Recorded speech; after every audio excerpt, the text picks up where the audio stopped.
Hello students, I hope कि आप लोग प्रीवियस लेक्चर पढ़ के आए हो और आपको सारे कंसेप्ट्स पीछे के आते हैं, राइट। फॉर्मूलाज वगैरह याद रख रहे हो। ओके, चलो अच्छी बात है। Okay, come to the point. आज का जो टॉपिक है हमारा दैट इज टॉर्क। क्या है? टॉर्क। तो टॉर्क को ऐसे फिजिक्स के लैंग्वेज में पढ़ने से पहले थोड़ा सा हम फील करते हैं कि बेसिकली ये होता क्या है, राइट। तो जैसे कि आप समझो, रोज़ आप देख रहे होते हो, है ना, रोज़ आप इसको फील कर सकते हो। जैसे मान लो मेरे पास ये इंस्ट्रूमेंट है ऐसा, राइट। अगर मुझे मान लो कि किसी नट को क्या करना है, खोलना है, जैसे ये मार्कर है, ये यहाँ पे रोटेशनल इफेक्ट लाना है मुझे, तो मैं क्या करूँगा, इसको ऐसे होल्ड करता हूँ, राइट।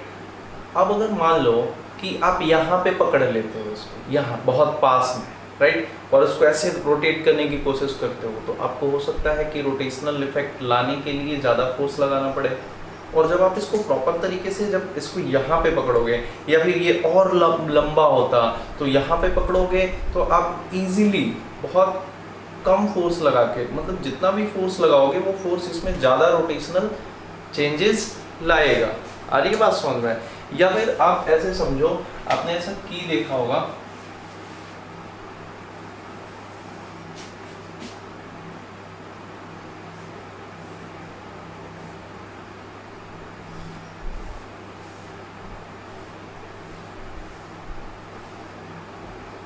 इजी है, हम पढ़ लेंगे रोटेशन, बट थोड़ी सी हम बात को पहले समझते हैं।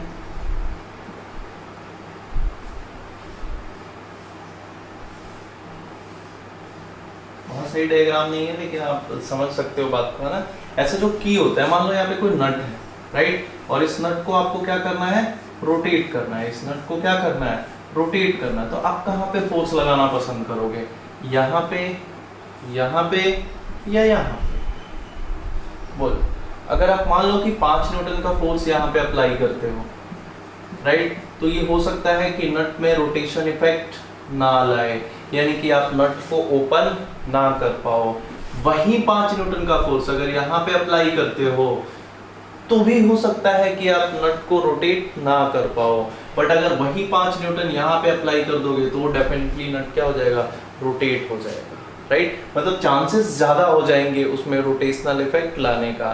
क्या ये बात आपको प्रैक्टिकली आपके डेली लाइफ में समझ में आता है? यस और नो? कि अगर आप यहाँ पे पकड़ के फोर्स लगाओगे तो आप इजीली उस नट को क्या कर सकते हो, रोटेट कर सकते हो। या फिर ये और बहुत बड़ा होता तो मैं उस नट को इजीली रोटेट कर पाता, राइट। मतलब जब आप फोर्स यहाँ पे लगाते हो ना, तो इसकी कैपेबिलिटी इस नट में रोटेशनल इफेक्ट लाने की थोड़ी कम होती है। जब इस फोर्स को आप यहाँ पे ला देते हो तो इसकी कैपेबिलिटी इसको रोटेट करने की बढ़ जाती है, और जब यहाँ पे ला देते हो तो और भी ज्यादा बढ़ जाती है। अरे बात समझ में? तो बेसिकली टॉर्क क्या है? टॉर्क है घुमाऊ इफेक्ट। क्या है? घुमाऊ इफेक्ट, राइट। तो टॉर्क को डिफाइन कैसे कर सकते हो कि torque is a capability of force to produce change in the rotational motion of the body, right. Torque is the capability of force to produce change in the rotational motion of the body. Okay? कि कोई भी force है तो वो किसी भी body के rotational motion में कितना चेंजेस ला पाता है, that is the torque. Clear? Okay, अब हम बात करेंगे, निकालना सीखेंगे कि how to calculate torque about point. Heading बना लो, टॉर्क अबाउट पॉइंट। किसी भी पॉइंट के अबाउट क्या करना, किसी भी फोर्स का टॉर्क निकालना। ओके, आपको समझ में आ गया है कि बेसिकली टॉर्क है क्या। तो मान लो कि आपके पास एक बॉडी है ऐसे आर्बिट्रेरी शेप की कोई सी भी, ओके, और यहाँ पे एक पॉइंट पी लेता हूं मैं, और यहाँ पे एक फोर्स लग रहा है that is vector F. Okay, अब इस फोर्स का अब इस फोर्स का टॉर्क निकालना है मुझे अबाउट, यहाँ पे कोई पॉइंट ले लेता हूं मैं Q। Okay, right. और इस पॉइंट P, यानी कि ये क्या है, point of application of force और ये वो पॉइंट है जिसके अबाउट मुझे टॉर्क कैलकुलेट करना है। इसका पोजीशन वेक्टर दे देता हूं मैं, वेक्टर आर, राइट, डन। तो जो टॉर्क लिखा जाएगा क्यू के about, that is vector R cross vector F. यहाँ पे आपको क्लियर कर देता हूं कि ये टाउ क्या है, तो भाई ये है टॉर्क, राइट। फोर्स क्या है, फोर्स, ये वेक्टर एफ क्या है, तो ये है अप्लाइड फोर्स, राइट। पी क्या है, तो पॉइंट ऑफ एप्लीकेशन। ध्यान से बात को समझना, अगर समझ में आ जाएगी बात तो फिर आपको कहीं पे कोई दिक्कत होगी नहीं, है ना। Point of application of force, right. Q क्या है, point about we want to calculate torque. Q वो पॉइंट है जिसके अबाउट हम टॉर्क कैलकुलेट करने की कोशिश कर रहे हैं। सबसे जरूरी वेक्टर आर क्या है, तो vector R is the position vector, position vector from, ऐसे लिखो, position vector of P, position vector of P. P मतलब आप ऐसे भी लिख सकते हो, position vector of point of application of force, कहां से, from point Q, from point Q मतलब जिसके अबाउट हम टॉर्क कैलकुलेट करने की कोशिश कर रहे हैं, राइट। तो ये आ गया आपका टॉर्क, ओके। अब टेल मी कि ये क्रॉस प्रोडक्ट है, राइट। तो क्रॉस प्रोडक्ट है तो आपको पता होना चाहिए, मैं यहीं पे लिख देता हूँ कि जो आपका टॉर्क है वो क्या है, वेक्टर क्वांटिटी। कैसी क्वांटिटी है, वेक्टर क्वांटिटी, राइट। दूसरी बात आर क्रॉस एफ है, क्या है, R cross F. Then how to calculate the direction of torque, तो right hand thumb rule. Right hand thumb rule क्या बोलता है आपका, अभी जब क्वेश्चन कराऊंगा तो वहाँ पे समझा दूंगा। अभी आप इतना समझो, इसका यूनिट क्या होगा, तो यूनिट होगा ये मीटर और ये न्यूटन, तो क्या लिखोगे, newton metre, simple, right, okay, done. अब थोड़ा हम इस पे और बात करेंगे, यहाँ पे देखें, राइट। अगर मैं इस टॉर्क को ऐसे लिखूं, tau is equal to, magnitude की बात करूं तो क्या लिखोगे, R F sine theta, R F sine theta, okay. यहाँ पे समझते हैं थोड़ा, हमने टॉर्क क्या लिखा, टॉर्क आया भाई आर एफ साइन थीटा। ध्यान से देखो तो ये जो आर साइन थीटा है, क्या है, यहाँ पे आर साइन थीटा है ना, ये आर साइन थीटा क्या है, देखो अगर मैं ये जो फोर्स है इसको आप क्या बोल सकते हो, this is the line of action of force, this is the line of action of force. Basically मैंने क्या किया, इसको पीछे बढ़ा दिया। अब जो ये आप देख रहे हो आर वेक्टर, तो this is the position vector of point of application of force from Q, मतलब ये है ऐसे, राइट। तो यहाँ पे जो हमने लिखा है, ध्यान दो, यहाँ पे जो हमने लिखा है torque is equal to R F sine theta, तो इसमें थीटा क्या है, तो theta is the angle between position vector R and force, applied force F, right. तो लुक एट हियर, ये एंगल हमें पता होना चाहिए ना, ये कितना होगा, थीटा। अरे यही तो है position vector Q to P, अरे यस और नो, और ये F, तो R और F के बीच का एंगल कितना, थीटा। तो ध्यान से देखो तो ये भी कितना हो जाएगा, थीटा, यस और नो। अब देखो ध्यान से, यहाँ पे जो आपने लिख रखा है tau is equal to R F sine theta, तो ये क्या आ रहा है, आर साइन थीटा ना, क्या है, आर साइन थीटा। तो ये देख इधर इधर इधर, अगर मैं इस लाइन ऑफ एक्शन पे क्यू पॉइंट से जिसके अबाउट मुझे टॉर्क कैलकुलेट करना है एक परपेंडिकुलर ड्रॉप करो। अरे यस और नो? तो ये परपेंडिकुलर कितना हो जाएगा, ये देखिए कितना है r और ये कितना है थीटा और ये 90 डिग्री, तो राइट एंगल ट्रायंगल बन गया। तो ये कितना बन गया, ये r sin theta.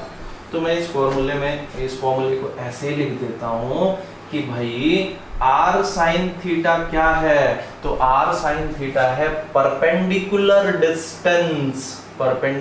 Distance of point Q जिसके अबाउट मुझे टॉर्क निकालना है line of action of force से दूरी। आ रही बात समझ में? मतलब कि ऐसे लिख दो F R परपेंडिकुलर। अब यहाँ पे R परपेंडिकुलर क्या है, तो R परपेंडिकुलर है लाइन ऑफ एक्शन से परपेंडिकुलर दूरी उस पॉइंट का जिसके अबाउट आपको टॉर्क कैलकुलेट करना है, राइट। एक और काम कर सकते हो आप, यहाँ पे ये F sin थीटा है ना, F sin थीटा, तो ये F sin थीटा क्या है देखते हैं जरा। ये देखो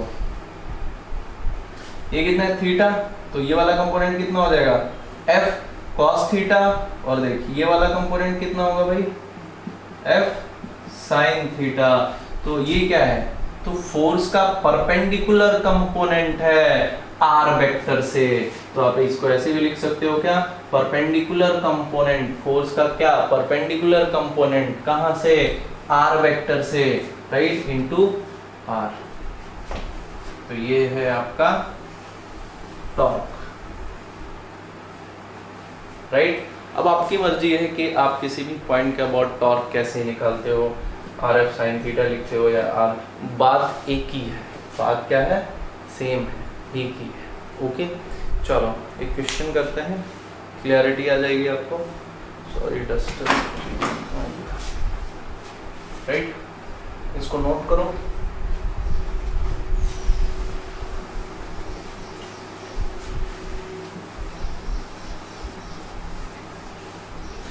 मान लो आपको कह दूं मैं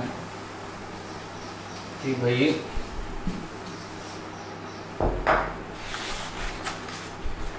मान लो एक पॉइंट लेते हैं हम यहाँ पे, है ना, कोऑर्डिनेट्स लाइक ऐसे,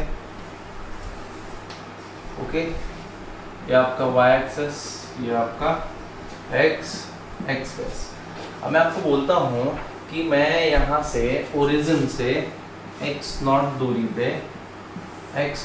पे एक पार्टिकल था जिसका मास कितना था m था, ड्रॉप कर दिया नीचे, क्या कर दिया, ड्रॉप कर दिया, राइट। इस पार्टिकल को क्या कर दिया मैंने, ड्रॉप कर दिया, राइट, नीचे जाएगा, गुड। अब आपसे पूछूं मैं कि find out the torque, question क्या है, find out the torque, find out the torque about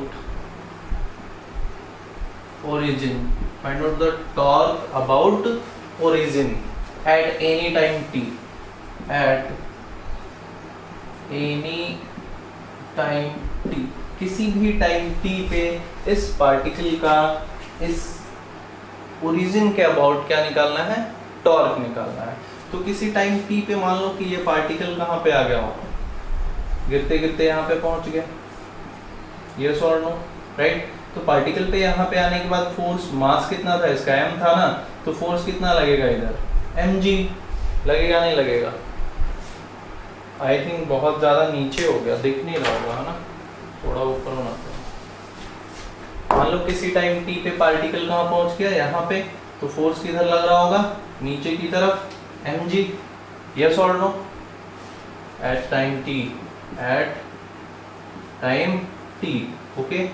अब इसके अबाउट निकालना है ना मुझे, तो ये मान लेता हूं मैं कि इस टाइम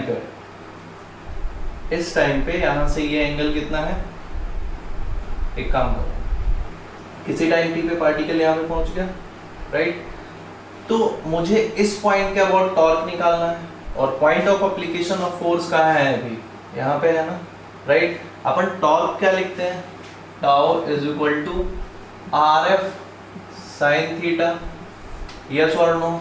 या फिर क्या लिखते हैं, आर परपेंडिकुलर इंटू एफ। तो ध्यान से देखो, तो फोर्स mg और इसको पीछे प्रोजेक्ट करो अभी, तो ये परपेंडिकुलर दूरी हुआ क्या है, आर, ये आर मान लो, ये क्या है आपका आर, और ये क्या है point of application of force.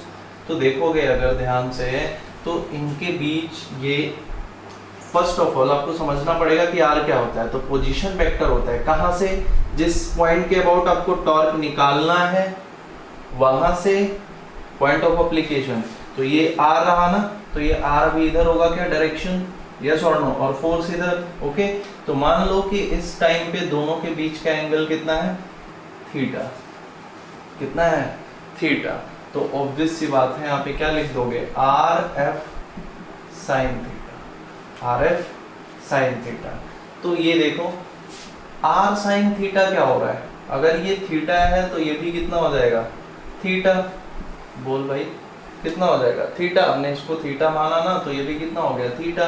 तो अगर ये भी थीटा हो गया तो ये कितना हो गया, आर साइन थीटा का क्या मतलब है, यहाँ से यहाँ की दूरी x नॉट, तो सिंपली लिख दो x नॉट, और f क्या है, तो mg है, तो लिख दो mg, f की जगह क्या लिख दो, mg। क्या मेरी बात समझ में आई है, राइट। इसीलिए मैंने आपको कैलकुलेट करके यहाँ डायरेक्ट लिखा दिया था, r परपेंडिकुलर f या फिर f परपेंडिकुलर r। तो यहाँ पे लगा देते हैं आप सिंपली r परपेंडिकुलर f। तो देखो ये f इधर है ना, तो r परपेंडिकुलर ये हुआ, तो ये कितना दे रखा था, x नॉट, राइट। या फिर आपकी मर्जी, r, ये r का डायरेक्शन यहाँ से इस पॉइंट से पॉइंट ऑफ एप्लीकेशन की तरफ लो, तो ये और ये थीटा, राइट। तो आप ऐसे कर सकते हो डायग्राम में। हालांकि किसी टाइम पे मान लो कि ये एंगल गिवन होगा थीटा, राइट। क्या मेरी बात समझ में आ रही है? नेक्स्ट देखो, ऐसे ही अगर मैं एक सवाल लूं आपसे,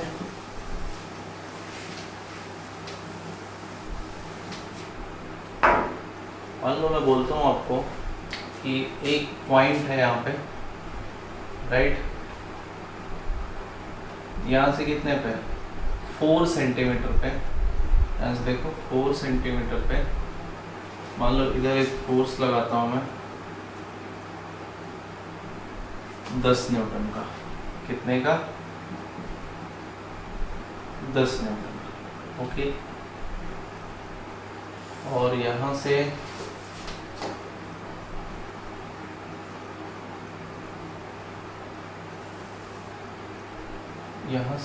इधर की तरफ एक फोर्स अप्लाई करता हूँ मैं, कितना, 15 न्यूटन का। कितने का, 15 न्यूटन का। ये एंगल गिवन है, ये एंगल गिवन है आपका कितना, 37 डिग्री।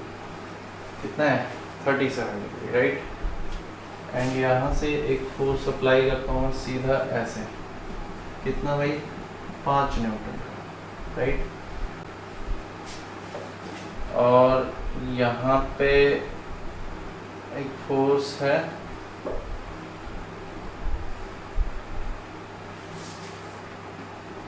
इस डायरेक्शन में ऐसे 20 न्यूटन। ये जो एंगल है आपका गिवन है कितना, 150 डिग्रीज, ना 150 डिग्रीज। ये पॉइंट O है।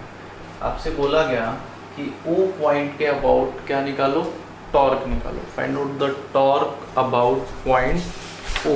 O के अबाउट आपको क्या निकालना है, टॉर्क निकालना है। ये आप 4 सेंटीमीटर लोगे, यहाँ से यहाँ की दूरी कितनी है, 4 सेंटीमीटर। अगेन ये ले लो आप 6 सेंटीमीटर, और ये ले लो आप 3 सेंटीमीटर, ओके। मतलब जहाँ पे ये फोर्स लग रहा है sir 3 centimetre. Find out the torque about O। आपको क्या निकालना है, टॉर्क फाइंड आउट करना है अबाउट O। मतलब इन सभी फोर्सेस की वजह से O के अबाउट क्या निकालना है आपको, टॉर्क निकालना है, राइट। चलो ट्राई करो। मैं क्या करूँ, सिंगल फोर्स की वजह से टॉर्क निकाल लो, ओके। तो सबसे पहले मैं क्या करता हूँ, इस 10 न्यूटन की वजह से O के अबाउट टॉर्क लिखता हूँ, राइट।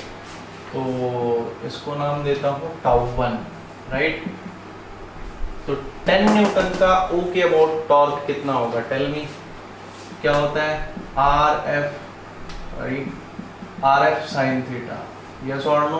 तो ध्यान से देखो आर क्या होता है, जिस पॉइंट के अबाउट आपको टॉर्क निकालना है वो, और point of application of force, तो ये क्या हुआ वो पॉइंट जिसके अबाउट मुझे टॉर्क कैलकुलेट करना है, और ये क्या है point of application of force, तो ये दूरी क्या हुई आर, तो आर कितना दिया 4 सेंटीमीटर, तो लिख लो कितना, लिख लो 4 सेंटीमीटर। फोर्स कितना है तो भाई 10, और थीटा कितना है यहाँ पे तो भाई आर, तो ये रहा आर का डायरेक्शन और ये रहा फोर्स का डायरेक्शन, तो आई थिंक कितना बन रहा है ये डायरेक्शन ऑफ आर और ये फोर्स 90 डिग्री, तो यहाँ पे लिख दो साइन 90, साइन 90, तो कितना आ गया तो भाई 40, राइट। अब इस टॉर्क का डायरेक्शन किधर है, डायरेक्शन किधर है, तो डायरेक्शन कैसे निकालते हैं हम, राइट हैंड थंब रूल से। किससे, राइट हैंड थंब रूल से। अब राइट हैंड थंब रूल क्या बोलते हैं भाई, कि अगर ये वेक्टर ए है और क्रॉस वेक्टर बी है, तो मान लो इधर एक वेक्टर ए और इधर एक वेक्टर बी, मुझे डायरेक्शन फाइंड आउट करना है ए क्रॉस बी का, राइट। तो मैं क्या करूंगा, ज्यादा ऊपर हो गया, सॉरी, यहाँ पे देख लेते हैं अपन राइट हैंड थंब रूल। मान लो कि this is the vector A and this is the vector B. ये सारी चीजें मैं पढ़ा चुका हूँ तुम लोगों को, बट फिर भी मैं कुछ छोड़ना नहीं चाहता, इसलिए बता देता हूँ। तो ये क्रॉस, ये वेक्टर ए और ये वेक्टर बी। अब आपको मान लो निकालना है ए क्रॉस बी का डायरेक्शन, तो आप क्या करोगे, राइट हैंड थंब रूल से निकाल लोगे। राइट हैंड थंब रूल क्या बोलता है कि stretch your finger in the direction of A, क्या निकालना है मुझे, ए क्रॉस बी निकालना है ना, इसलिए मैं अपने राइट हैंड के फिंगर्स को ए के डायरेक्शन में स्ट्रेच करता हूँ और फोल्ड किधर करूंगा, in the direction of B. तो देखो बी इधर है ना, तो बी के डायरेक्शन में फोल्ड किया, तो your right hand thumb gives you what, direction of A cross B. तो inside the black board, perpendicular inside the black board, तो ये किधर आया, ऐसे ही यहाँ पे लगाओ राइट हैंड थंब रूल। क्या होता है आर क्रॉस एफ, तो आर इधर है, देख आर इधर कर लिया मैंने, और एफ किधर है ऊपर, तो अपने फिंगर को ऊपर फोल्ड कर, तो थंब किधर आ रहा है, इनसाइड दी ब्लैक बोर्ड। तो इसका मतलब क्या है कि 40, और यहाँ पे क्या बना देता हूँ क्रॉस, गेट इट। नेक्स्ट, अब मुझे इस 15 न्यूटन की वजह से क्या निकालना है, टॉर्क निकालना है ओ पे। तो 15 न्यूटन के लिए जब टॉर्क लिखूंगा तो क्या लिखूंगा, अब देखो आर तो मेरे को समझ में आता है कि ये हो गया आर कितना 6 सेंटीमीटर, वहीं आर एफ साइन थीटा तो क्या लिख दिया 6, है ना। और फोर्स बोलो तो फोर्स कितना है, तो भाई फोर्स है 15, फोर्स कितना है 15। अब थीटा क्या है, तो देखो आर इधर है, ध्यान से देखो आर इधर है ना, और फोर्स इधर है, आर इधर है और फोर्स इधर है, तो ये एंगल बनाना, तो ये एंगल कितना बनेगा। अब यहाँ पे थोड़ा सा मुश्किल हो जाएगा, आप एंगल निकालोगे तो एक्यूट एंगल से ज़्यादा होगा, फिर आपको कैलकुलेशन में थोड़ी सी प्रॉब्लम होगी। तो यहाँ पे मैं क्या करूँगा, यहाँ पे मैं आपको दूसरी चीज़ दिखाऊंगा। यहाँ पे मैंने आपको ये सिखा दिया ना आर एफ साइन थीटा कैसे लिखते हैं। अब इसको हमने वो बोला था ना यार कि हम टॉर्क लिखते हुए क्या लिख सकते हैं, आर परपेंडिकुलर एफ या फिर एफ परपेंडिकुलर आर। आपको मैंने समझाया था कि ये आर परपेंडिकुलर क्या है, आर परपेंडिकुलर क्या है और एफ परपेंडिकुलर क्या है। तो सिंपली मैं क्या देखता हूँ यहाँ से कि ये आपका फोर्स है कितने का 15 न्यूटन, राइट, और ये आपका क्या है आर है, राइट।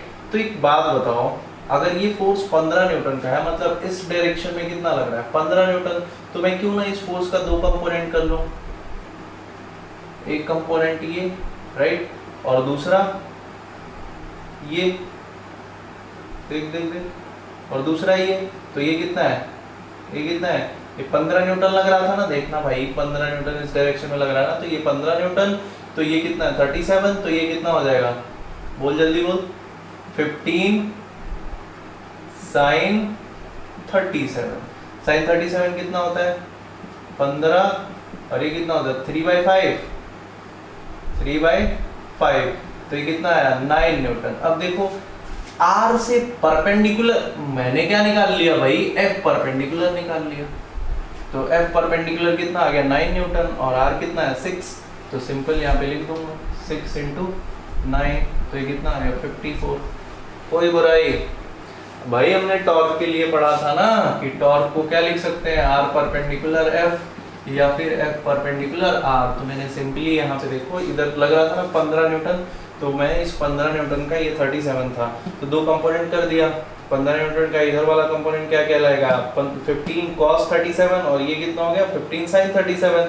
तो मुझे क्या चाहिए 15, मुझे तो चाहिए एफ परपेंडिकुलर। तो देखो ये आर था और ये एफ परपेंडिकुलर आ गया, आर के परपेंडिकुलर एफ आ गया, दैट इज 9 न्यूटन। तो मैंने टॉर्क में क्या लिख दिया, एफ परपेंडिकुलर इनटू आर। तो एफ परपेंडिकुलर कितना 9 और आर कितना, ये 6 था, 6, तो ये कितना आ गया 54। अब डायरेक्शन बताओ, तो आर इधर और एफ इधर बाहर, ये किधर आ रहा है बाहर की तरफ, मतलब डॉट, राइट। वैसे ही इसकी वजह से बताओ, टाउ 3 5 न्यूटन की वजह से, तो 5 न्यूटन देखो ऐसे लग रहा है ना, अरे यस और नो, तो कितना हो जाएगा ये, अरे यार परपेंडिकुलर तो है ही नहीं समझ में आया है ना।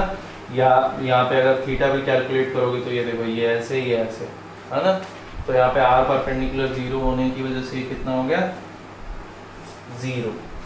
क्या मेरी बात समझ में आ रही है। यहाँ पे देख, यहाँ पे ये है 20 न्यूटन, ये है अपना आर। तो मैं यहाँ पे क्या करूँ, यहाँ पे अगेन मैं क्या करता हूँ, देखो इधर लग रहा है ना 20 न्यूटन, देखो 20 न्यूटन का डायरेक्शन किधर है, इधर है 20 न्यूटन, राइट। तो ये कितना है भाई 30 डिग्री, राइट। तो फिर से 20 न्यूटन का दो कंपोनेंट हो जाएगा, एक ये और दूसरा ये, तो ये कितना होगा 30, तो ये कितना हो जाएगा 20 sin 30 डिग्रीज, मतलब ये f परपेंडिकुलर निकाल रहा हूं मैं, देख r है ना, तो f का कौन सा कंपोनेंट, वो कंपोनेंट निकाल लो जो r के परपेंडिकुलर हो। तो f परपेंडिकुलर कितना है 20 sin 30, तो ये कितना आ गया 20 into 1/2, मतलब कितना आया 10 न्यूटन। अब सिंपली क्या कर दो, तो टाउ 4 इज इक्वल टू वही f परपेंडिकुलर इनटू r। तो f परपेंडिकुलर कितना आया 10 इनटू r कितना है, देखो यहाँ से आप 4, तो लिख दूंगा 4, तो ये कितना आया 40, राइट। डायरेक्शन बोलो, तो r ऐसे है और f कैसे, ऐसे, r ऐसे और f ऐसे बाहर की तरफ, तो ये भी किधर आया बाहर की तरफ। कोई बुराई, बात समझ में आ रहा है। तो नेट टॉर्क कितना हो जाएगा, टाउ नेट अबाउट ओ इन सभी फोर्सेस की वजह से, तो tau 1 plus tau 2 plus tau 3 plus tau 4।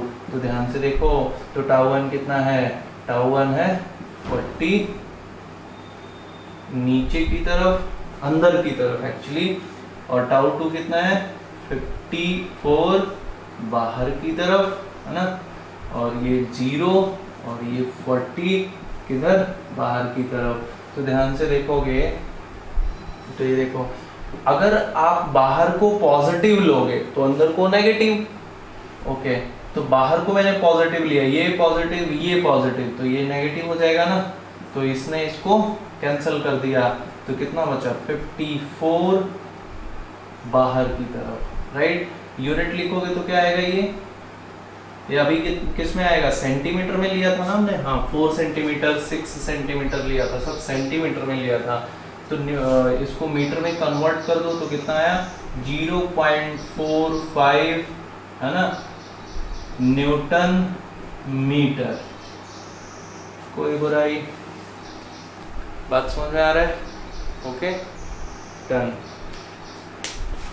One more question, इसको देखो, एक तो कॉपी पेन लो, खुद से इसको बैठ के आराम से सॉल्व करने की कोशिश करो, आपको कुछ भी नहीं करना है। तो f के परपेंडिकुलर r निकाल लिया करो, या r के परपेंडिकुलर f का कंपोनेंट निकाल लिया करो, दैट्स इट।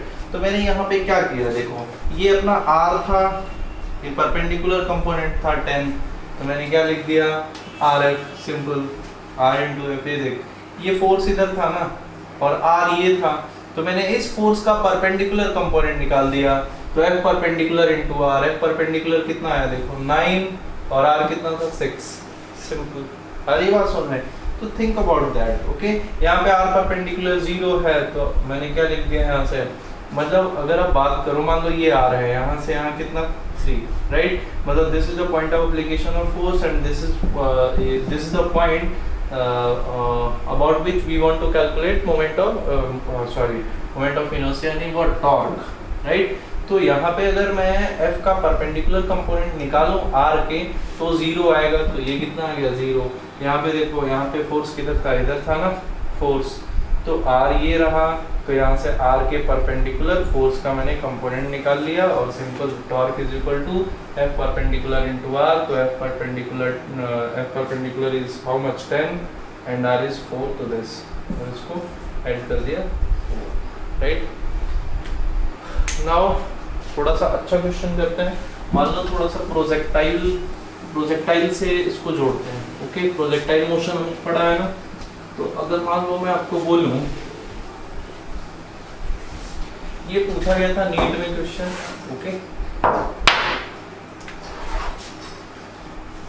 मान लो आपको बोलता हूं कि यहां से एक पार्टिकल था जिसका मास कितना था m, और मैंने यहाँ से इसको v0 वेलोसिटी से प्रोजेक्ट कर दिया। सपोज कि p पॉइंट से m मास का पार्टिकल v0 वेलोसिटी से मैंने क्या कर दिया, प्रोजेक्ट कर दिया। इसका नाम दे देता हूँ मैं q, ओके। आपसे पूछा गया कि फाइंड आउट द टॉर्क, बार-बार मोमेंट ऑफ इनर्शिया आ रहा है, क्या पूछा गया, find out the torque about point of projection p। ध्यान से सुनना question, find out the torque about point of projection p when first it is its maximum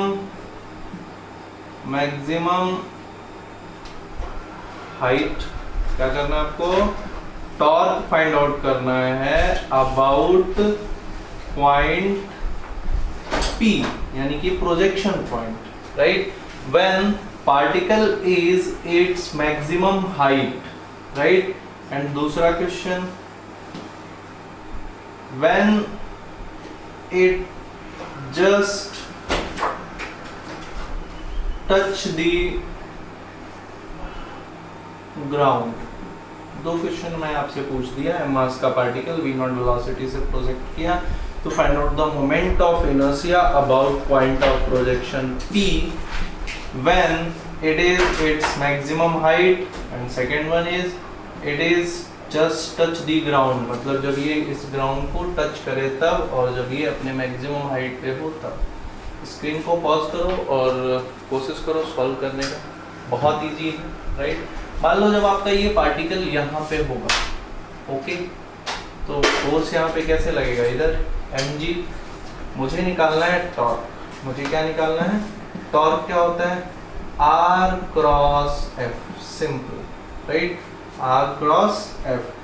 तो मुझे r चाहिए, तो ये यहाँ पे point of application of force है, तो मैं इसको क्या करता हूँ, जिस पॉइंट के अबाउट मिलाना है यहाँ से इसको मिला दिया, तो ये क्या मिल गया मुझे, r वेक्टर, राइट। अब मैंने टॉर्क को पढ़ा है कि टॉर्क इज इक्वल टू क्या होता है भाई, तो r परपेंडिकुलर f लिख सकता हूँ, यस और नो। तो ये मैक्सिमम हाइट है ना, और यहाँ पे मुझे क्या निकालना है, जब पार्टिकल मैक्सिमम हाइट पे है तो इस पॉइंट p के अबाउट टॉर्क निकालना है, राइट। तो मैं क्या करूँगा, देखो ध्यान से, अब मुझे r परपेंडिकुलर निकाल लूँ, इंटू f कर दूँ, तो f मुझे पता है कितना है mg। r परपेंडिकुलर क्या होगा, ध्यान से देख, फोर्स ये रहा ना, तो फोर्स के परपेंडिकुलर r, तो ये तो पोजीशन वेक्टर है, राइट, फोर्स ये है, तो फोर्स के परपेंडिकुलर r ये रहा ना, देख देखिए, यस और नो, फोर्स के परपेंडिकुलर r, तो ये यहाँ से यहाँ क्या हो गया, r परपेंडिकुलर, दैट इज कितना, टोटल ये कितना होता है, रेंज r, तो r परपेंडिकुलर कितना है, r/2 मैक्सिमम हाइट पे है ना, यस और नो। तो सिंपली लिख दो r/2 इंटू m इंटू जी। r बताइए क्या होता है, v स्क्वायर साइन, यहाँ पे ले लो, मान लो कि ये थीटा डिग्री से प्रोजेक्ट किया था अपना प्रोजेक्टाइल से, है ना, 2 थीटा बाई g इंटू ये कितना हो गया mg, और ये 2 है ना, यहाँ पे 2 लिख दो, तो g ने g को मार दिया, g ने g को मार दिया, तो कितना आया ये torque, v square sine 2 theta into M, right. Direction बोलो तो आर किधर है, इधर, एफ किधर है, नीचे, नीचे मतलब इनसाइड, मतलब क्रॉस। क्या मेरी बात समझ में आ रही है? ओके, नाउ दूसरा क्वेश्चन क्या है आपका, इज द फर्स्ट। सेकंड में क्या बोल रहा है आपको, बोल रहा है it just touch the ground. तो जब ये ग्राउंड पे आएगा यहाँ पे, तो देख अभी भी mg किधर है, mg नीचे। आप परपेंडिकुलर दूरी यहाँ से r परपेंडिकुलर कितना हो जाएगा, टोटल रेंज। तो टोटल रेंज मतलब कैपिटल R, तो सिंपली लिख दे। तो टॉर्क कितना है यहाँ पे, दूसरे क्वेश्चन के लिए टॉर्क, फोर्स तो उतना ही है mg, r परपेंडिकुलर कितना हो गया यहाँ से यहाँ तक, तो ये क्या होता है रेंज r, तो ये आ गया mg। और रेंज क्या होता है v square sine 2 theta by g। तो g ने g को मार दिया, तो कितना है m v square sine 2 theta, right. बात समझ में आ रही है क्या? ओके। अच्छा मान लो कि मैं यहीं पे आपसे एक चीज पूछ दूं यहाँ पे कि भाई ड्यूरिंग, नेक्स्ट क्वेश्चन इसी में है ना, थर्ड नंबर। सपोज करो मैंने आपसे पूछा कि ड्यूरिंग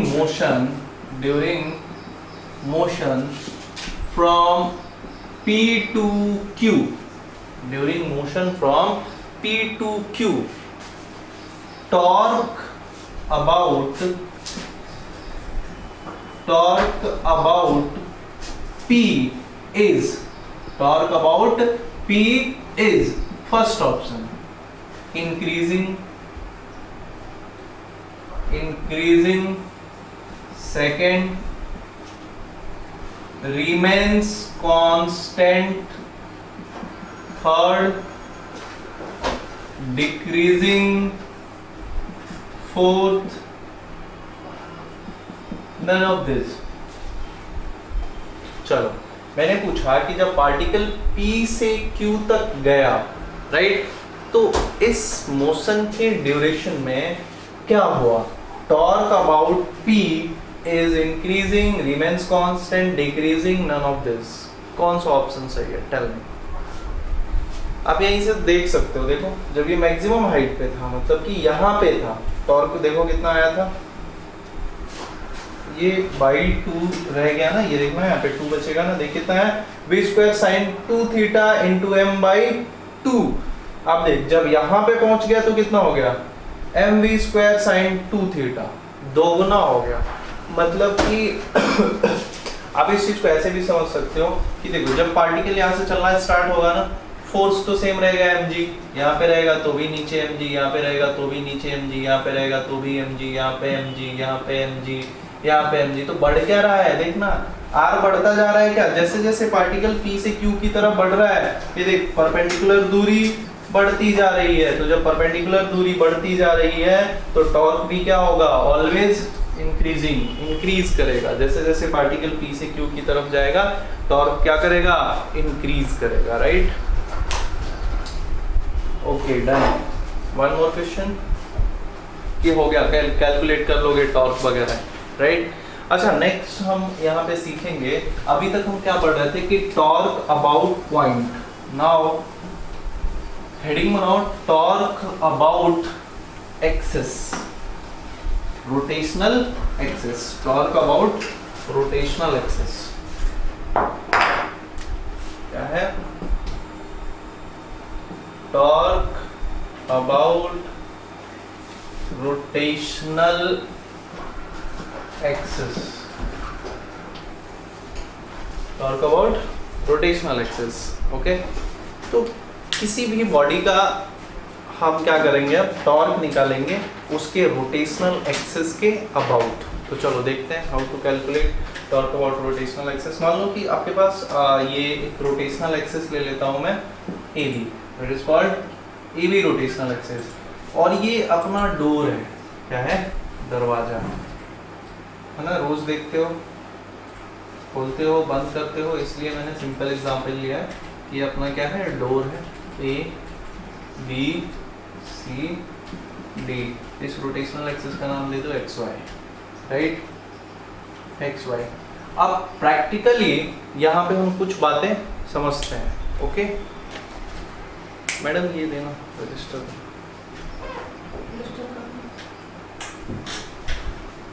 अपना माउस पैड दे दो, माउस पैड अच्छा जुगाड़ है माउस पैड का। हाँ थोड़ा सा यहाँ पे हम बात करेंगे कि this is the rotational axis X Y. मैं आपको 3D में यहाँ पे थोड़ा सा एक्सप्लेन करूँगा कि मान लो ये आपका दरवाज़ा डोर है, राइट, क्या है, डोर दिखाई दे रहा है। ओके मैंने इसको ऐसे बनाया हुआ है, तो आप ऐसे सपोज करो कि ये आपका रोटेशनल एक्सिस है और ये आपका डोर है। ओके अब मैं कुछ चीज़ें आपको यहाँ पे बताऊँगा, ध्यान से देखना प्लीज़, है ना, तभी समझ में आएगा। ये आपका हुआ रोटेशनल एक्सिस, ये आपका हुआ रोटेशनल एक्सिस। अब जब आप इस डोर पे फोर्स लगाते हो ऐसे, राइट, ऐसे फोर्स लगाओगे तो देखो ये क्लोज होगा, है ना, इसमें रोटेशनल इफेक्ट आएगा, यस और नो। जब आप फोर्स ऐसे लगाओगे तो इसमें रोटेशनल इफेक्ट आएगा क्या? क्या ये फोर्स इसमें रोटेशनल इफेक्ट लाएगा? नहीं। अगर आप फोर्स ऐसे लगा रहे हो तो क्या ये फोर्स इसमें रोटेशनल इफेक्ट लाएगा? नहीं। बात समझ में आ रही है? ओके तो जो टॉर्क अबाउट रोटेशनल एक्सिस लिखते हैं हम, इसको सिंपली लिखते हैं torque tau is equal to R cross F Y, right. जहाँ पे टाउ क्या है तो भाई टॉर्क है, क्या है, torque about rotational axis, and R क्या है, पोजीशन वेक्टर, क्या है, position vector of point of application of force, point of application of force with respect to axis, यानी कि रोटेशनल एक्सिस, समझ लेना, right, and F is applied force. यहाँ पे कुछ चीज़ें हम बहुत ही बारीकी से समझेंगे, जैसे कि अभी हमने देखा कि अगर इस दरवाजे पे मैं फोर्स ऐसे लगाऊं, ऐसे लगाने का क्या मतलब है कि आपका डोर ऐसे है, यस और नो, डोर ऐसे है, ये आपका रोटेशनल एक्सिस है, ये आपका डोर है, तो फोर्स आप ऐसे लगा रहे हो, ऐसे, राइट। तो देखो ये रोटेशनल इफेक्ट लाएगा कि नहीं लाएगा? बिल्कुल लाएगा। तो फोर्स आप ऐसे लगाए, मान लो F1 या F फोर्स मानता हूँ मैं यहाँ पे, F फोर्स मैंने ऐसे लगाया। ओके R वेक्टर क्या हुआ? तो यहाँ से इसकी परपेंडिकुलर दूरी, ये R हुई क्या, रोटेशनल एक्सिस से। ओके तो इसकी वजह से जो इसमें टॉर्क आएगा उसको लिख लेता हूँ मैं, कितना आएगा, तो भाई R परपेंडिकुलर इनटू F, तो ये देख रहे हो R और F इधर ऐसे है ना, देखो F inside the black board और R ये रहा रोटेशनल एक्सिस से इसकी परपेंडिकुलर दूरी, राइट। तो मैं R F लिख दूं आराम से, मतलब R परपेंडिकुलर इनटू F, ये एक दूसरे के म्यूचुअल परपेंडिकुलर है, अभी तो F भी R के परपेंडिकुलर है, R भी F के परपेंडिकुलर है, तो सिंपली तो ये टॉर्क कितना आ गया, RF, है ना, मैं यहाँ पे छोड़ देता हूँ सिंपल RF, राइट। इस टॉर्क का डायरेक्शन किधर है, टेल मी। तो R इधर और F अंदर की तरफ, तो ऐसे करके अंदर की तरफ फिंगर को फोल्ड करो, ऊपर, अपवर्ड डायरेक्शन, मतलब मैं इसको बोल देता हूं पैरेलल, कैसा है ये, पैरेलल टू रोटेशनल एक्सिस। देखना इधर R F ऊपर आ रहा है ना, मतलब ये एक्स वाई रोटेशनल एक्सिस के कैसे है, पैरेलल है, राइट, गुड। नाउ अब देखो ये आपका डोर है, अब इस डोर पे मैं फोर्स लगा रहा हूं ऐसे, यस और नो, ऐसे फोर्स लगाया, मतलब कि ये देखो ऐसे फोर्स लगा रहा हूं, यस और नो, F फोर्स लगाया। ओके तो इस फोर्स की वजह से ये चीज आपका, ये टॉर्क आया है, यस और नो। इसकी वजह से जब मैं टॉर्क निकालता हूं इस वाले फोर्स की वजह से, तो कितना आएगा, जब मैं ऐसे लगा रहा हूं तो बोलो टॉर्क कितना आया, ये भी RF आया क्या, सिंपल, ये भी कितना होगा यहाँ से R, और फोर्स कितना लग रहा है F, तो ये लिख लो RF। अरे कोई बुराई, R परपेंडिकुलर है ना, या तू ऐसे समझ ले RF sin थीटा लिखता है ना, तो थीटा 90 डिग्री है यहाँ पे, तो इसकी वजह से भी टॉर्क कितना आया RF। डायरेक्शन बोलो, तो ये होगा भाई R ऐसे और F नीचे, तो देखो अंदर की तरफ, क्या क्रॉस आया अंदर की तरफ। तो अंदर की तरफ आने का क्या मतलब है कि ये आपका रोटेशनल एक्सिस है और ये अंदर की तरफ आ रहा है, मतलब कि परपेंडिकुलर टू रोटेशनल एक्सिस। तो मैं यहां पे लिख देता हूं perpendicular to rotational axis. Okay, अच्छा जो थर्ड फोर्स मैं यहाँ पे समझा नहीं पाऊंगा, लेकिन आप यहाँ पे देखो, थोड़ा समझने की कोशिश करो। जो थर्ड फोर्स है ना, अगर मैं कुछ ऐसे लगाऊं, ऐसे, राइट, तो ये फोर्स क्या इसमें घुमाव इफेक्ट लाएगा? हाँ लाएगा, क्योंकि इस फोर्स को हम दो कंपोनेंट में डिवाइड कर देंगे ना। देखो, एक कंपोनेंट ये और दूसरा एक हॉरिजॉन्टल कंपोनेंट और एक वर्टिकल कंपोनेंट। तो जो वर्टिकल कंपोनेंट की वजह से फिर से टॉर्क निकालोगे तो परपेंडिकुलर आएगा, और जो हॉरिजॉन्टल कंपोनेंट की वजह से निकालोगे वो कैसा आएगा? पैरेलल आएगा। यस और नो?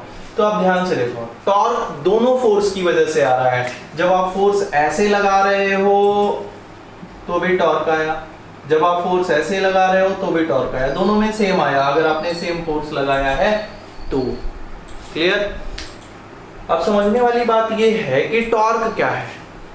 तो टॉर्क हमने पढ़ा था कि टॉर्क क्या होता है कि ये घुमाव इफेक्ट लाता है।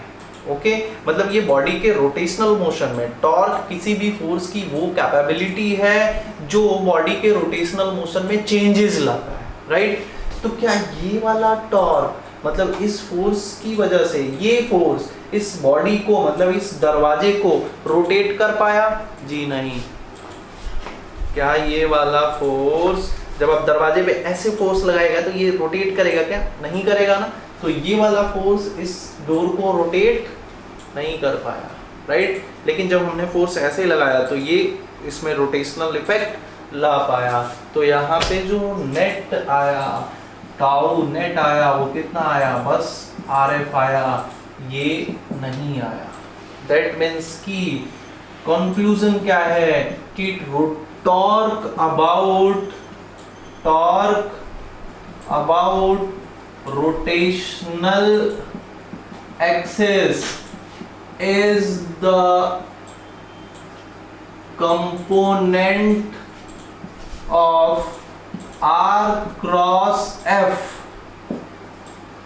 which is parallel to rotational axis। Yes और नो? टॉर्क तो दोनों में आया, लेकिन अगर torque perpendicular to rotational axis आ रहा है तो वो घुमाव इफेक्ट नहीं लाएगा, उसका कोई काम नहीं है। मतलब टॉर्क अबाउट रोटेशनल एक्सिस क्या होगा? ये एक कंपोनेंट होगा R क्रॉस F का, जो कि रोटेशनल एक्सिस के पैरेलल होना चाहिए। क्या मेरी बात समझ पा रहे हो आप लोग? Sure, right. मतलब कि किसी भी रोटेशनल एक्सिस के अबाउट जो टॉर्क होगा वो R क्रॉस F का वो वाला कंपोनेंट होगा जो रोटेशनल एक्सिस के पैरेलल आएगा। अगर R क्रॉस F का परपेंडिकुलर कंपोनेंट किसी भी काम का नहीं है। ओके, तो अगर मैं दरवाजे पे ऐसे फोर्स लगाता हूँ, जैसे कि ऐसे किसी एंगल पे, तो इसका देखो दो कंपोनेंट आएगा। इससे इस फोर्स का जो टॉर्क निकालोगे ना, तो एक हॉरिजॉन्टल और एक वर्टिकल। तो जो वर्टिकल कंपोनेंट की वजह से इसमें टॉर्क आएगा वो परपेंडिकुलर टू एक्सिस होगा, तो बेकार हो गया, वो घुमाव इफेक्ट नहीं लाएगा। बट जो हॉरिजॉन्टल फोर्स की वजह से यहाँ पे टॉर्क आएगा, this is parallel to rotational axis, और वही क्या कहलाएगा? Torque about rotational axis. Clear है? ओके, नोट करो।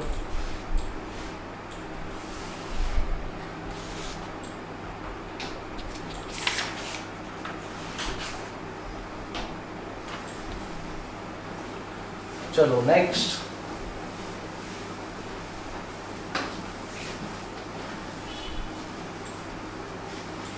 हम डिस्कस करेंगे कि कोई भी बॉडी इक्विलिब्रियम पे कब होती है। क्वेश्चन बनते हैं इस टॉपिक से, तो concentrate over here. Body is in equilibrium, body is in equilibrium, body is in equilibrium, right. तो कोई भी बॉडी इक्विलिब्रियम में कब होता है, राइट। जैसे सपोज करो कि कोई भी बॉडी क्या कर सकता है, या तो चल सकता है या तो घूम सकता है, मतलब या तो ट्रांसलेशनल मोशन होगा या फिर क्या होगा, रोटेशनल मोशन होगा, राइट। तो अगर कोई बॉडी है और उसमें ना ही ट्रांसलेशनल मोशन हो रहा है और ना ही रोटेशनल मोशन हो रहा है, तो यू कैन से कि वो बॉडी क्या है, इक्विलिब्रियम पे है। बॉडी क्या है, इक्विलिब्रियम पे है। मतलब बॉडी को इक्विलिब्रियम में होने के लिए क्या जरूरी है, फर्स्ट दोनों टाइप का जो आपका मोशन है, मतलब कि बॉडी ट्रांसलेशनल इक्विलिब्रियम में भी होना चाहिए और बॉडी रोटेशनल इक्विलिब्रियम में भी होना चाहिए, राइट। तो first of all translational equilibrium कब होगा, ट्रांसलेशनल इक्विलिब्रियम कब होगा भाई, ट्रांसलेशनल इक्विलिब्रियम कब होगा, जब मान लो कोई बॉडी है, राइट, और इस बॉडी पे जो एफ नेट है, क्या है, एफ नेट है, वो क्या है, जीरो है। मतलब you can say that F net in the X axis is zero and also F net in the Y axis is zero.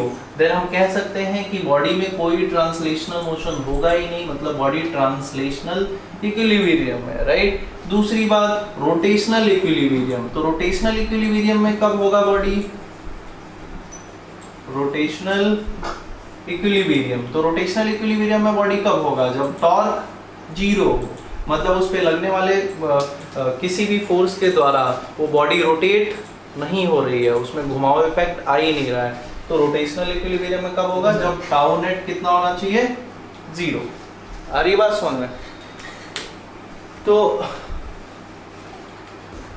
अच्छा, तो अब एक बात बताओ, यानी कि अगर मुझे कुछ भी चेक करना है कि कोई भी बॉडी इक्विलिब्रियम में है या नहीं है, तो मुझे क्या करना चाहिए, सबसे पहले तो देखना चाहिए उसका ट्रांसलेशनल इक्विलिब्रियम चेक करना चाहिए। और ट्रांसलेशनल इक्विलिब्रियम के लिए आप क्या देखोगे कि उस पे लगने वाला सभी फोर्स यानी कि एफ नेट जीरो होना चाहिए, राइट। दूसरा रोटेशनल इक्विलिब्रियम चेक करो, रोटेशनल इक्विलिब्रियम मतलब टॉर्क कितना होना चाहिए, टाउ नेट कितना होना चाहिए, जीरो होना चाहिए। तो अगर बॉडी ट्रांसलेशनल और रोटेशनल दोनों तरीके से क्या है, इक्विलिब्रियम में है, तो हम कह सकते हैं कि बॉडी वो कैसी है कि वो फाइनली इक्विलिब्रियम में है।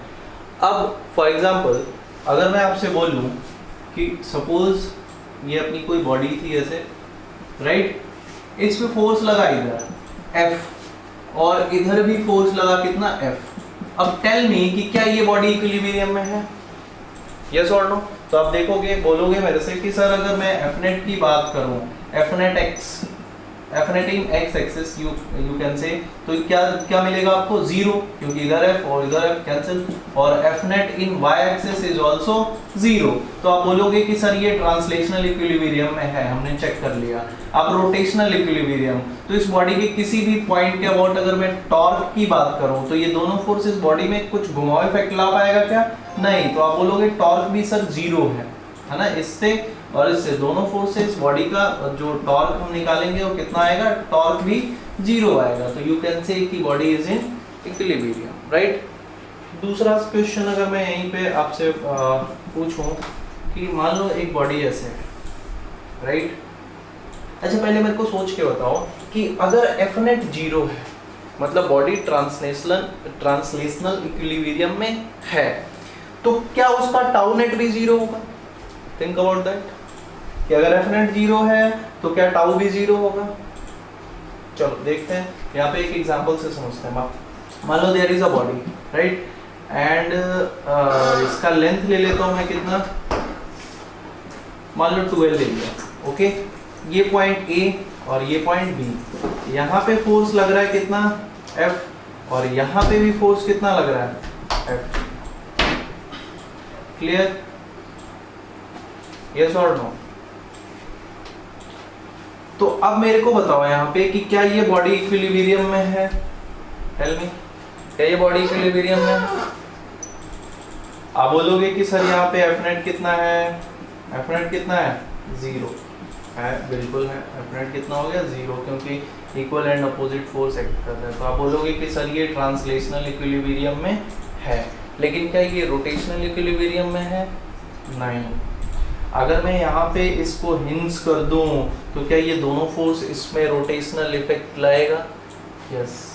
अगर मैं टॉर्क कैलकुलेट करूं तो टॉर्क कितना आएगा इस पॉइंट के अबाउट, मतलब कि इस रोटेशनल एक्सिस के अबाउट अगर मैं टॉर्क कैलकुलेट करूं तो इस फोर्स की वजह से कितना आएगा? ये दूरी बता L है ना, तो कितना आ गया F इंटू एल, और इसकी वजह से कितना आया F इंटू एल। इसका डायरेक्शन देखोगे तो R इनसाइड, इसका देखोगे तो ये भी इनसाइड, तो दोनों मिलके कितना आ गया टॉर्क 2FL। मतलब इस रोटेशनल एक्सिस के अबाउट ये इसमें टॉर्क है। टॉर्क तो यहाँ से क्या सीखने को मिला मुझे कि एफ नेट 0 अगर है तो जरूरी नहीं है कि टॉर्क भी 0 हो भी सकता है और नहीं भी हो सकता है। जैसे इस क्वेश्चन में एफ नेट 0 था तो टॉर्क भी कितना था? 0 था, राइट। क्योंकि अगर मैं यहाँ पे इस बॉडी को, जैसे यहाँ पे देखो मैंने यहाँ पे इसको हिंज कर दिया ना, तो ये वाला फोर्स और ये वाला फोर्स इसको घुमा रहा है। यहाँ पे ये परपेंडिकुलर दूरी कितना आ गया R परपेंडिकुलर L, तो यहाँ से निकाला तो कितना आया टॉर्क इस फोर्स के द्वारा FL, और यहाँ से इसकी परपेंडिकुलर दूरी कितनी आ गई 12 था ना टोटल, तो ये भी कितना हो गया L, तो ये FL। और दोनों किधर आ रहा है? इनसाइड। दोनों किधर आ रहा है? इनसाइड। तो दोनों को जोड़ के मैं टाउ नेट निकाला तो कितना आ गया 2FL। यहाँ पे देखो अगर मैं यहाँ पे हिंज कर भी दूं तो ये दूरी और ये दूरी, F परपेंडिकुलर कितना है 0, तो टॉर्क कितना है 0। तो नोट करो कॉपी में, if net force on the body is 0 then torque may be 0 और नॉट मे बी 0। हरी बात सुन में, तो अगर किसी भी बॉडी पे नेट फोर्स 0 है तो उसका टॉर्क 0 हो सकता है और नहीं भी हो सकता है। जैसे यहाँ पे एफ नेट 0 था तो टॉर्क 0 था, लेकिन यहाँ पे एफ नेट तो 0 है बट टॉर्क 0 नहीं है। तो ये ट्रांसलेशनल इक्विलिब्रियम में तो है बट रोटेशनल इक्विलिब्रियम में नहीं है। तो यू कैन से this body is not in equilibrium. Okay, क्या मेरी बात क्लियर कट समझ में आ रही है? राइट। नेक्स्ट, अब देखो एक और क्वेश्चन अगर आपसे पूछूं, बहुत अच्छा पॉइंट यहाँ से निकल के आएगा, है ना, तो ध्यान से सोच समझ के रिप्लाई करना। अगर मैं आपसे बोलूँ यहाँ पे कि भाई एक बॉडी है ऐसे, राइट, इस पे फोर्स मैं मान लो कि इसको डिवाइड कर देता हूँ, ये A, ये B और ये C, ये पॉइंट बिल्कुल मीड में लेता हूँ मैं B, राइट। यहाँ से इसकी दूरी ले लेता हूँ मैं 2L, राइट, डन। अब मैं इधर फोर्स लगाया एक कितना F और इधर कितना लगाया F, राइट। अच्छा टेल मी कि टॉर्क, अब मैं पूछ रहा हूँ आपसे कि इस बॉडी का आपको क्या बताना है? Torque about A, torque about B, torque about C। Question है आपको क्या करना है यहाँ पे, टॉर्क अबाउट A भी निकालना है, टॉर्क अबाउट B पॉइंट निकालना है और टॉर्क अबाउट C निकालना है, राइट। चलो कैलकुलेट करके देखते हैं। तो फर्स्ट ऑफ ऑल A के अबाउट अगर मुझे इस फोर्स से टॉर्क निकालना है, इस फोर्स का टॉर्क निकालना है A के अबाउट, राइट। तो यहाँ पे R परपेंडिकुलर कितना है 0, तो A के अबाउट इस फोर्स का टॉर्क कितना आया 0। नाउ इस फोर्स का टॉर्क कितना आया A के अबाउट, तो क्या लिखते हो F इंटू R परपेंडिकुलर, तो this is the R perpendicular, तो R परपेंडिकुलर कितना है 2L, तो F इंटू 2L, तो ये आ गया टॉर्क, है ना। किधर आ रहा है देखो, तो R इस फोर्स से निकाल रहे हो ना, तो R है ना और F नीचे इनसाइड, तो मैं क्या कर दूं, ये आया A के अबाउट टॉर्क जो आया वो आया 2FL inside, right. Now torque about B बताओ कितना आएगा, टॉर्क अबाउट बी। अब इस पॉइंट के अबाउट मुझे क्या निकालना है, टॉर्क निकालना है। तो इस पॉइंट के अबाउट इस फोर्स का टॉर्क बोलो, फोर्स इधर है, ये होगा क्या, आर परपेंडिकुलर, कितना होगा एल, तो क्या लिखोगे एफ इंटू एल। डायरेक्शन बोलो, तो ये देखो आर इधर, एफ इनसाइड, तो मैं क्या लिख दूं, लिख दिया इनसाइड, प्लस इस फोर्स का टॉर्क बोलो इस पॉइंट के अबाउट, तो ये यहां से कितना होगा एल, है ना, और एफ, तो ये भी कितना होगा एफ एल। डायरेक्शन बोल, तो भाई आर एफ नीचे, ये भी किधर आया नीचे, तो दोनों नीचे है तो सिंपली जुड़ गया दोनों, तो कितना आया 2FL नीचे की, राइट। नाउ टॉर्क अबाउट सी बोलो कितना आएगा, तो इससे सी के अबाउट इस फोर्स का टॉर्क 0 और इसका कितना आया 2FL। डायरेक्शन कितना आया फिर से नीचे, यानी कि torque about C is equal to 2FL नीचे। क्या देखने को मिल रहा है आपको कि torque about A, torque about B and torque about C तीनों क्या है इक्वल, तीनों क्या है इक्वल है। इसका क्या मतलब है कि अगर किसी बॉडी पे लगने वाला फोर्स, अगर किसी बॉडी पे लगने वाला नेट फोर्स 0 होता है तो उस बॉडी का यूनिवर्स में किसी भी पॉइंट के अबाउट टॉर्क निकाल लो, कितना आएगा सेम आएगा। आ रही बात समझ में। तो अगर यहाँ पे एफ नेट कितना है, देखो एफ नेट कितना है 0 है, तो इस बॉडी का किसी भी पॉइंट के अबाउट टॉर्क निकालोगे वो क्या होगा सेम होगा। तो मुझे यहाँ पे क्या समझना चाहिए था कि भाई यहाँ पे एफ नेट कितना है 0 है, तो मैं क्या करता, अगर मुझे ये पहले से पता होता तो मैं देख लेता यहाँ पे कि एफ नेट 0 है, दैट मीन्स कि किसी भी पॉइंट के अबाउट टॉर्क निकालूंगा सेम होगा, तो मैं किसी एक पॉइंट के अबाउट टॉर्क निकाल लेता और मेरे से कोई पूछता बी के अबाउट बताओ तो मैं वही बता देता 2FL, निकालता ही नहीं। सी के अबाउट बताओ 2FL, अरे यस और नो। यहाँ पे कोई और पॉइंट ले लो, डी के अबाउट बताओ 2FL, यहाँ पे कोई और पॉइंट ले लो एफ के अबाउट बताओ 2FL। हरी बात सुन रहे, तो नोट इट कि if net force on the body is 0 then torque about any point is same। हरी बात सुन रहे, गुड। अब इस पे कुछ क्वेश्चन इक्विलिब्रियम प्रॉब्लम पे करेंगे हम, राइट। सपोज किस टाइप के क्वेश्चन आते हैं, देखो मान लो पूछूं आपसे, बोल दो कि एक बॉडी है, टोटल लेंथ ले लो इसका कितना 30 सेंटीमीटर, कितना ले लिया 30 सेंटीमीटर, और इसको डिवाइड कर दो, मान लो ये पॉइंट ए, ये पॉइंट आपका बी, और ये पॉइंट आपका सी, और ये पॉइंट आपका डी।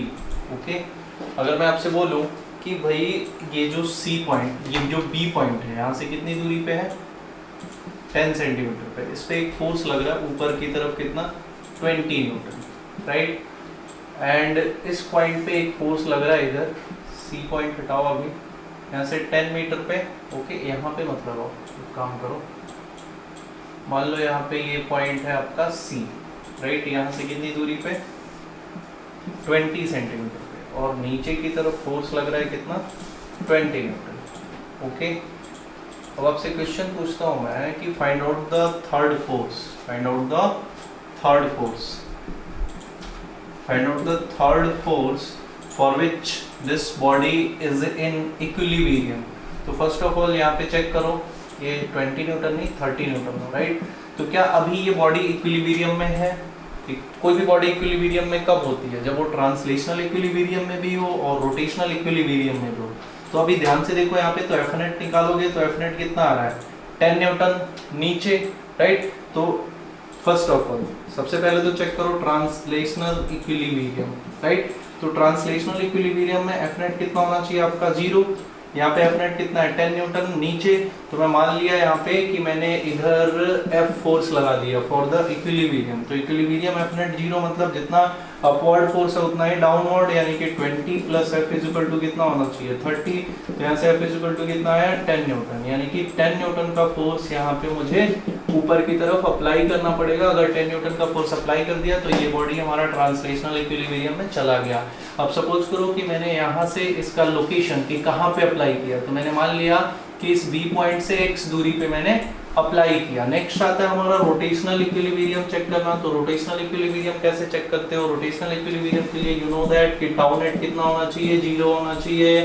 तो टाउ नेट निकालो, तो मैं निकाल लेता हूँ torque about B point, torque about B point.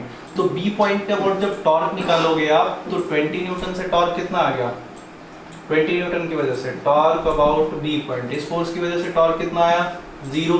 Yes और नो?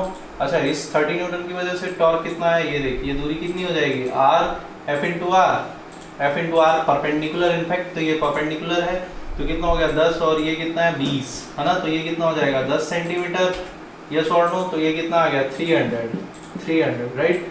बोल इसका डायरेक्शन बोल r और f, मतलब इनसाइड। तो यहाँ पे बना देता हूँ मैं इनसाइड, छोड़ो वो बाद में भी समझ लेगा।